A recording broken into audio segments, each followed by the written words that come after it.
Hello, viewers. Welcome to the Tracks special show on Bangladesh crisis. For discussing Bangladesh crisis, जो अभी socio political crisis हुआ है बांग्लादेश में recently, उसके लिए मैंने दानियाल जाहिद को शो में इनवाइट किया है. Daniyal, welcome. Thank you sir. Daniyal, ज़रा व्यूअर्स को ओवरव्यू दें कि ये बांग्लादेश में भी रिसेंटली जो क्राइसिस आया है सोशो पोलिटिकल, ये क्या था? काइंड ऑफ थोड़ा सा फैक्ट ज़रा बता दीजिए. जी सर, ये 170 मिलियन पॉपुलेशन का कंट्री बांग्लादेश जो है, इसका वर्स्ट क्राइसिस आया है इन लिविंग मेमोरी. और ये स्टार्टेड ऑफ हुआ था स्टूडेंट प्रोटेस्ट के. स्टूडेंट्स प्रोटेस्ट कर रहे थे कोटा सिस्टम के अगेंस्ट. बांग्लादेश में गवर्नमेंट जॉब्स बहुत हाई पेइंग होती हैं और उनमें कोटा सिस्टम है. 33% कोटास था जो families of 1971 war against Pakistan थी उन पे. जो स्टूडेंट्स थे उनका ये मुतालबा था कि कोटा सिस्टम ख़त्म करें बिकॉज ये मेरिट के अगेंस्ट है और मेरिट को प्रमोट करें. गवर्नमेंट ये ने नहीं किया और ये started off as a university protest था, बट ये ऑल वॉक्स ऑफ लाइफ ने लोगों ने ज्वाइन किया. गारमेंट फैक्ट्री वर्कर्स ने भी किया, बाकी लोगों ने भी किया, और ये this turned out to be a full fledged protest.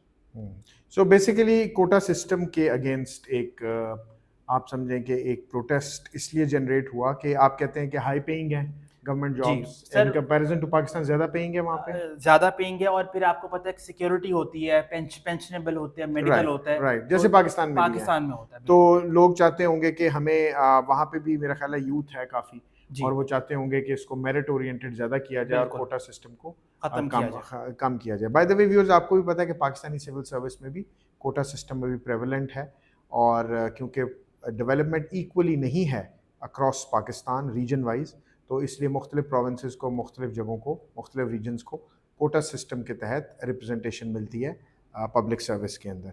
Anyways, coming back to Bangladesh, ज़रा थोड़ा सा ये बताइए कि ये क्या were these protest inevitable? Sir, I would say they were long time coming. इसकी दो मेजर वजूहात हैं. पहले तो ये है कि बांग्लादेश की हालांकि one of the success stories count की जाती है, बहुत केस स्टडीज आती हैं बांग्लादेश की इकोनॉमिक सक्सेस पे, बट डीप डाउन बांग्लादेश की इकोनॉमी भी स्टैग्नेट कर रही है. बांग्लादेश, जैसे आपको पता है कि गारमेंट में एक मेजर प्लेयर है. $40 बिलियन की बांग्लादेश की एक्सपोर्ट है, बट इस सेक्टर में बहुत वन ऑफ द लार्जेस्ट है. मेरे ख्याल चाइना ही शायद इससे आगे है, बाकी ये शायद सेकंड पे हो. बिल्कुल. अब ये 40 बिलियन रेवेन्यू जनरेट करता है थ्रू एक्सपोर्ट्स, बट प्रॉब्लम ये है कि इस सेक्टर में ज़्यादातर वुमन एम्प्लॉयड हैं, और क्योंकि ये लो पेइंग सेक्टर है, इसमें आपको पता है कि इतनी इन्वेस्टमेंट नहीं चाहिए. तो बांग्लादेश के जो मेजॉरिटी यूनिवर्सिटी एजुकेटेड यूथ हैं, जो कि ऑलमोस्ट 18 मिलियन है, वो फिलहाल एम्प्लॉयड हैं. उनको इस सेक्टर में अनएम्प्लॉयड है, सॉरी, उनको इस सेक्टर में काम करने के कोई इंटरेस्ट नहीं है. वो they are more interested in the high paying government sector, क्योंकि आपको पता है हमारा कल्चर ऐसा है कि गवर्नमेंट सर्विस में एक थोड़ी आपकी पावर मिलती है, साउथ एशियन रीजन के अंदर ये रहता है, इंडिया, बांग्लादेश, पाकिस्तान. बिल्कुल. तो इकोनॉमिक स्टैग्नेशन की वजह से people, youth especially, want to come towards this sector. एक तो इकोनॉमिक रीजन आ गई, दूसरी है पॉलिटिकल रीजन. बांग्लादेश की जो प्राइम मिनिस्टर है शेख हसीना, वो लास्ट 15 ईयर से इन पावर हैं. अब उन पे बहुत, उनके और उनके क्लोज सर्कल पे बहुत करप्शन के एलिगेशंस आ गई हैं. उनका एक फॉर्मर आर्मी चीफ था, एक फॉर्मर पुलिस ऑफिशियल था, इवन उनका एक पीएन था, जो कि ये बहुत फेमस न्यूज़ हुई है कि 34 मिलियन के उसने एसेट्स एक्यूमुलेट किए, ऑब्वियसली वाया करप्शन, एम्बेजलमेंट. मतलब इतनी इस पर पब्लिक आउटक्राई हुई है कि शेख हसीना ने ऑर्डर किया कि उसको अरेस्ट किया जाए. अब ये ग्रोइंग सेंटिमेंट है बांग्लादेश में कि अगर आप क्लोज हो अवामी लीग के, जो कि रूलिंग पार्टी है, तो you get a lot of perks and privileges.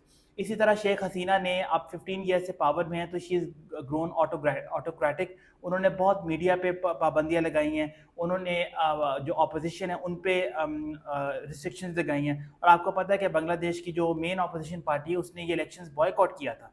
तो एक पॉलिटिकल रिप्रेजेंटेशन भी नहीं है. तो ये दो फैक्टर्स हैं, इकोनॉमिक स्टैग्नेशन और पॉलिटिकल रिप्रेशन, जिसकी वजह से ये प्रोटेस्ट बहुत ज़्यादा हो गई. कितनी डेथ्स हुई हैं तकरीबन इस प्रोटेस्ट? सर, लेटेस्ट काउंट के मुताबिक 130 डेथ्स हुई हैं, और गवर्नमेंट ने कंप्लीट इस पे मीडिया पे, कम्युनिकेशन पे जो था वो कर्फ्यू लगाया हुआ था.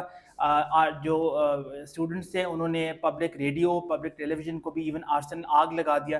तो हालात बहुत ख़राब थे.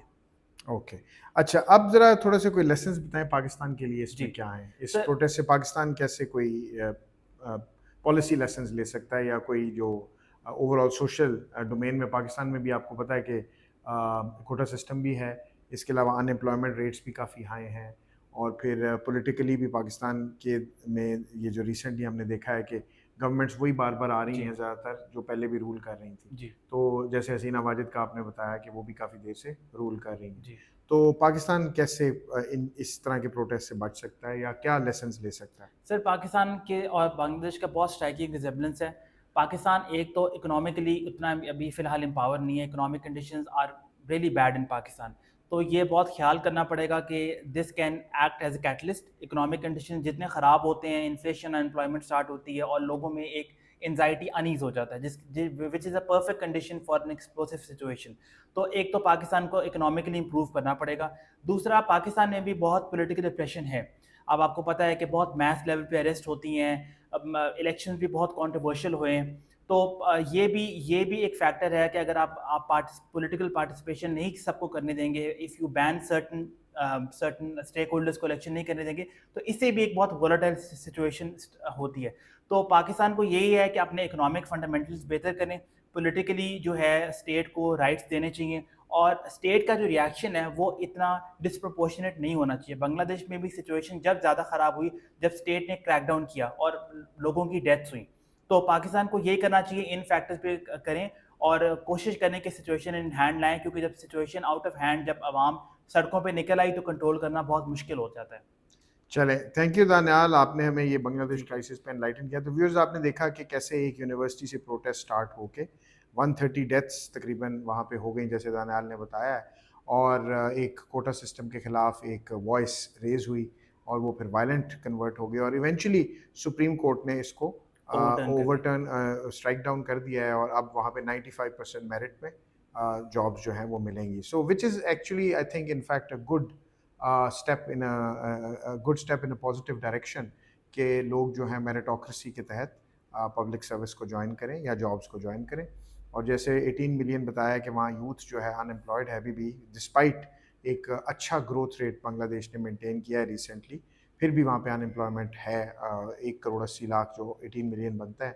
تو آئی تھنک جو ڈیولپنگ کنٹریز ہیں ان کے لیے لیسنس ہیں کہ یہ جو چیزیں برو اپ ہوتی ہیں over a period of time, ان کے اوپر نظر رکھنی چاہیے, ان کو بڑا کرٹیکلی اور بڑا کلوزلی مانیٹر کرنا چاہیے کہ یوتھ میں especially in educational institutions, universities, colleges, وہاں پہ ان کے اندر کیا چیزیں بوائل اپ ہو رہی ہیں جو ایونچولی اس طرح برسٹ کر سکتی ہیں اور سوسائٹی کو یہ کلنگز جو 130 قیمتی جانیں ہیں یہ ضائع ہوئی ہیں, اور یہ ان میں سے پتہ نہیں کوئی امپورٹنٹ لوگ جنہوں نے شاید آگے جا کے کچھ لائف میں کرنا بھی ہو جو ینگ تھے, تو وہ لاس ہوتا ہے اور اس کو مونیٹائز نہیں کیا جا سکتا ہیومن لائف کو. خیر, anyways, thank you viewers for watching this video.